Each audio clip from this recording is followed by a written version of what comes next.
Assalamualaikum. Hari ni ada kisah kemunculan penanggai di kawasan taman. Cerita ni dikongsikan oleh Pak Nan yang berasal daripada Melaka. Kejadian ni baru lagi berlaku pada tahun 2023. Sebelum tu aku ingin memohon maaf lah kerana video yang di minggu lepas cuma aku upload satu saja. Bukan pasal apa, sebab handphone aku ni baru-baru ni dia rosak. Aku pun pergilah hantar dekat kedai. Apa-apa pun aku sangat minta maaf lah kepada hampa semua. Setiap perkongsian ada mistiknya.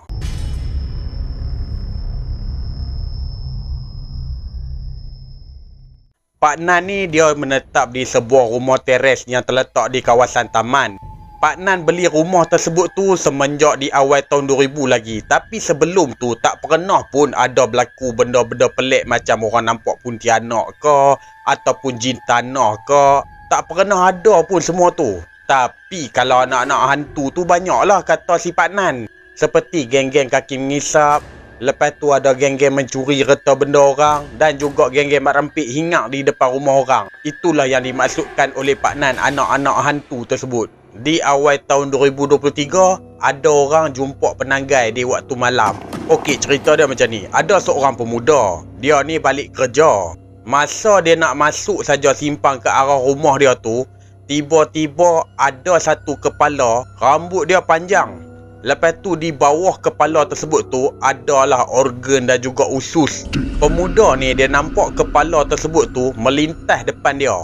Jadi cerita ni pun tersebar lah. Pada mulanya Pak Nan ni tak percayalah dengan cerita-cerita macam tu. Pertama ialah sebab si Pak Nan ni dah menetap di kawasan taman tersebut tu semenjak di awal tahun 2000 sehinggalah kini. Tak pernah lah ada nampak Pontianak ke jembalang tanah ke apa-apalah, tak pernah ada.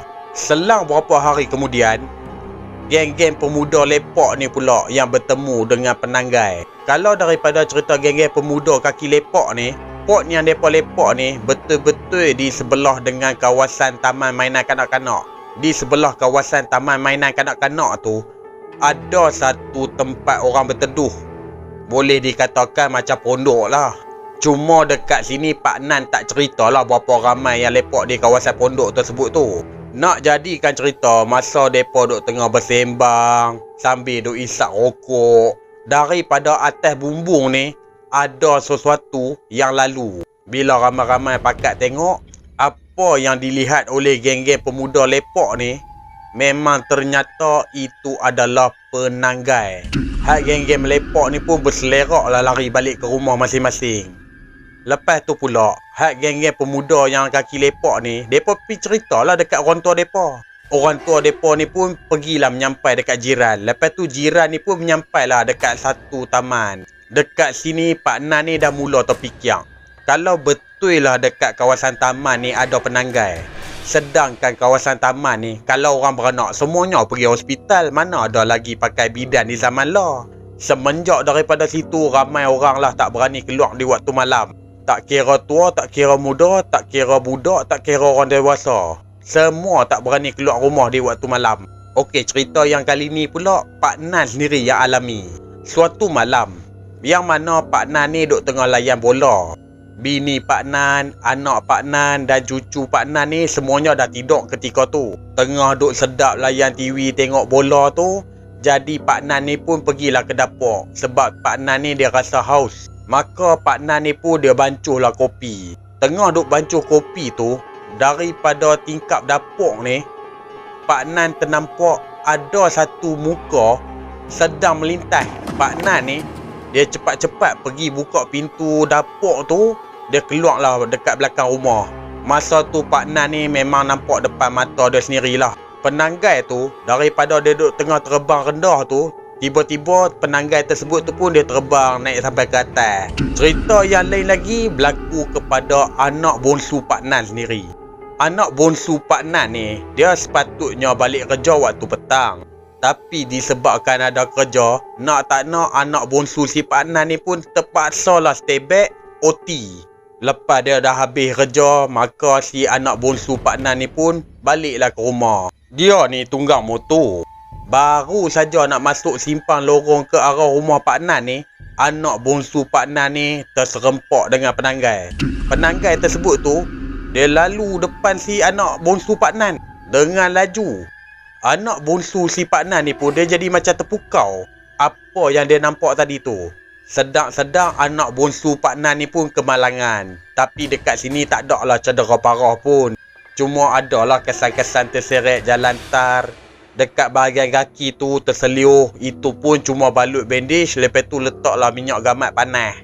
Tak ada lah sampai pergi hospital ke, pergi x-ray ke apa, tak ada. Lepas tu adalah 2 orang pemuda. Kononnya mereka ni nak buat live TikTok.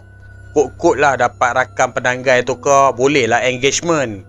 Tapi 2 pemuda ni, apa benda yang mereka buat, semua tu sia-sia saja. Tapi kejadian yang orang nampak penanggai tersebut ni hampir 4 bulan.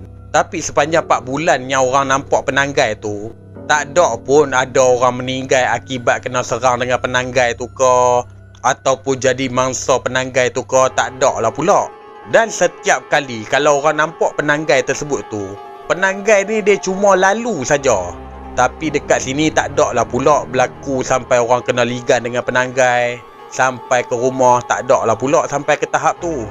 Tapi lepas kejadian tu, adalah jiran kepada si Pak Nan ni, dia mengesyaki seseorang. Daripada apa yang diceritakan oleh jiran kepada si Pak Nan ni, yang dia mengesyaki seseorang tu, ada seorang janda. Dia ni memang TikTok lah. Usia lebih kurang dalam 30-an. Walaupun janda tersebut tu bertudung, tapi pakaian dia tu suka pakai ketat dan juga boleh nampak bentuk badan. Dekat sini lah orang terjojok biji mata tu bila tengok janda tersebut. Ada yang try adjust. Dan kata si Pak Nan lagi, janda tersebut tu pun dia memang jadi sporting. Dekat sini, apa yang orang mengesyaki janda tersebut tu jadi penanggai, dia sewa di sebuah rumah di kawasan taman tersebut tu hanya 4 bulan. Setelah janda tu tak ada, penanggai tersebut tu pun dah tak ada lagi orang nampak. Masa dia awal-awal pindah dulu, dekat situlah punca ada orang jumpa penanggai. Itu hanya orang mengesyaki sajalah. Pak Nan ni pun dia beritahu lah dekat jiran yang mengesyaki janda tersebut tu. Kata si Pak Nan, kita ni tak boleh tuduh dia bulat-bulat, pasal kita ni pun tak ada proof. Takut sat lagi timbul fitnah. Walaupun Pak Nan ni berkata sedemikian rupa, dalam hati si Pak Nan ni dia fikir benda yang sama juga. Berkemungkinan janda tu lah penanggai. Okey, sampai di sini saja. InsyaAllah kita akan jumpa di next video. Assalamualaikum.